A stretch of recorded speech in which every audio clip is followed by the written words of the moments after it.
नमस्कार, सुप्रभात स्नेही छात्राओं। आज की वीडियो में पुनः हाजिर हैं हम आपके एक महत्वपूर्ण प्रसंग के साथ, और उस प्रकरण का नाम होता है संधि प्रकरण। संधि प्रकरण के बारे में विगत वीडियो में भी हम आपको इसके सामान्य परिचय, संधि की परिभाषा, संधि के भेदों के बारे में आपको अवगत करा चुके हैं। अब हम प्रारंभ करते हैं आपके प्रकरण में सम्मिलित असंधि को। असंधि यदा स्वरस्य स्वरस्य परे स्वरस्य मेलनम भवति तदा से स्वर संधि इति कथ्यते। यानी जब स्वर के उपरांत स्वर का मेल हो तो वहां पर स्वर संधि। तो स्वर संधि के अंतर्गत आप पढ़ोगे आज प्रमुख संधि, और उस संधि का नाम है गुण संधि। गुण संधि यानी गुण संधि से हम आपकी संधियों का शुभारंभ कर रहे हैं, श्री गणेश कर रहे हैं।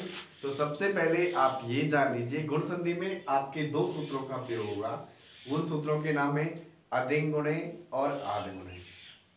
सबसे पहले आप देखें अधिंग गुणे सूत्र क्या कहता है कि अधिंग गुण कहता है ए ओ, ये तीन वर्ण क्या होते हैं, गुण संज्ञक होते हैं। अरे गुण संज्ञा करता है आपका कौन सा सूत्र, अधिंग गुण है, गुण संज्ञक सूत्र है। सबसे पहले तो आपको यही सनद रखना है, यही स्मरण रखना है, यही ध्यान रखना है क्या कि अधिंग गुणे जो सूत्र है वो कौन सी संज्ञा करता है, तो उस संज्ञा का नाम होता है गुण संज्ञा। और गुण संज्ञा होती किस किस की है, ये प्रतियोगी परीक्षाओं तक पूछा जा सकता है ये प्रश्न। गुण संज्ञा केवल तीन वर्ण होते हैं आपके, ए और ओ, ए और ओ। और अब देखें आदि गुणे सूत्र क्या कहता है। पहला सूत्र तो गुण संधि का है आपका अधिंग गुणे, और दूसरा है आदि गुणे। आदि गुणे क्या करता है, गुण एकादेश करता है। आदि गुणे सूत्र क्या करता है, गुण एकादेश करता है। होता कब है गुण, आदि गुणे का भावार्थ क्या है कि ए के उपरांत अच वर्ण विद्यमान हो तो गुण एकादेश होता है। ए के उपरांत क्या हो, अच वर्ण हो तो गुण एकादेश होता है। गुण एकादेश से अभिप्राय यहाँ पर लिख लीजिए, आपको चार नियम याद रखने कि ए के उपरांत क्या हो, ई या ई, तो दोनों के स्थान पर क्या होता है, ए गुण एकादेश। ए के उपरांत क्या हो, ई या ई, यानी कि ए या आ के बाद ई या ई हो तो ए गुण एकादेश होता है। ए या आ के बाद उ या उ हो तो उ गुण एकादेश होता है। और ए या आ के बाद में री या री हो तो अर गुण एकादेश होता है। और ए या आ के बाद री हो तो अल गुण एकादेश होता है। शरत ये रखना है आपको, ये जो गुण एकादेश हो रहा है वो पूर्व और पर दोनों वर्णों के स्थान पर हो रहा है। गुण एकादेश जो हो रहा है वो आपका पूर्व और पर वर्ण दोनों के स्थान पर हो रहा है।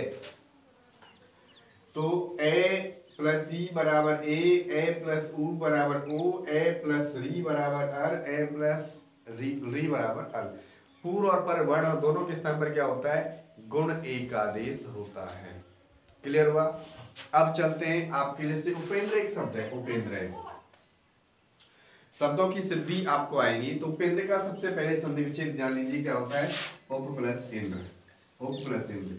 तो इस अवस्था में क्या होगा, अधिंग गुणे सूत्र से गुण संज्ञा, यानी कि अधिंग गुणे सूत्र से क्या हो गई, गुण संज्ञा। किसकी हो गई, ए वर्ण की। तो इस अवस्था में गुण संज्ञा कर दी तो स्थिति यही रही। अब आदि गुणे नियम से ए प्लस ई को क्या गुण एकादेश होगा, ए, क्योंकि आप यहीं पर पढ़ गए हैं कि ए आ के उपरांत क्या हो ई या ई हो तो क्या गुण एकादेश होता है, ए गुण एकादेश।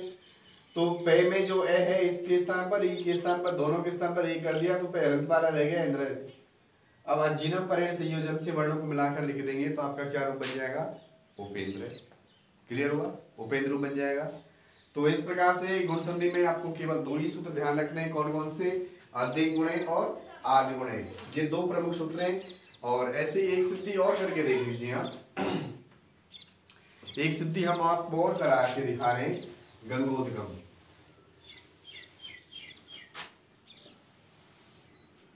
ये गंगोदगम एक शब्द है, गंगोदगम, गंगोदगम एक शब्द है, गंगोदगम। गंगोदगम गंगा प्लस उद्गम होता है, इसका संधि विच्छेद गंगा प्लस उद्गम, इसका संधि विच्छेद होता है। तो सबसे पहले ये लिखेंगे इस अवस्था में इस अवस्था में अधिक गुणे सूत्र से, अधिक गुणे सूत्र से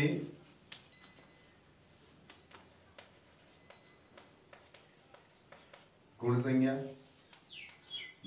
कर दी तो ये स्थिति बन गई। अब आदि गुणे नियम से आ प्लस उ को क्या करना है आपको, ओ गुणे का आदेश करना है।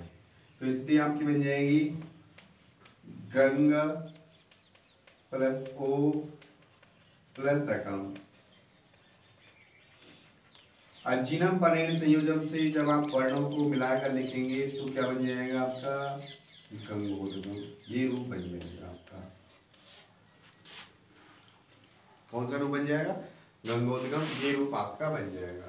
इसी प्रकार से आपको कुछ सिद्धियां और हैं जो आपसे को करके देखनी है।